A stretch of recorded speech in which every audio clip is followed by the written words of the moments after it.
اب انسان کا عرفان ہوگا. عرفان کا مطلب کیا ہوتا ہے؟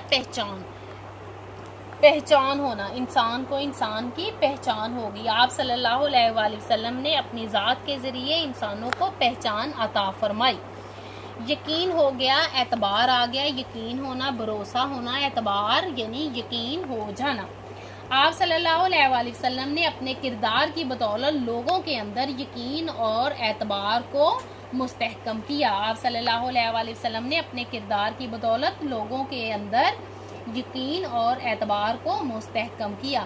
تو اب اس کا جو مین پوائنٹ بنے گا وہ کیا بنے گا کہ آپ صلی اللہ علیہ وآلہ وسلم کو اللہ کے نبی نے انسانیت کی پہچان دی.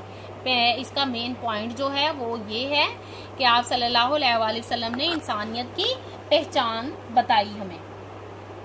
شعر کے پہلے مصرع میں شاعر یہ کہتے ہیں کہ نبی کریم صلی اللہ علیہ وآلہ وسلم سے پہلے کے زمانے کو زمانہ جہالت کہا جاتا تھا. انسان کا دشمن تھا. ماں باپ کی پہچان نہ تھی. معاشرتی قدریں مٹ چکی تھی.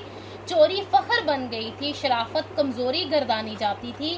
ان حالات میں آپ صلی اللہ علیہ وآلہ وسلم تشریف لائے. انسانوں کو انسانیت کا سبق دیا.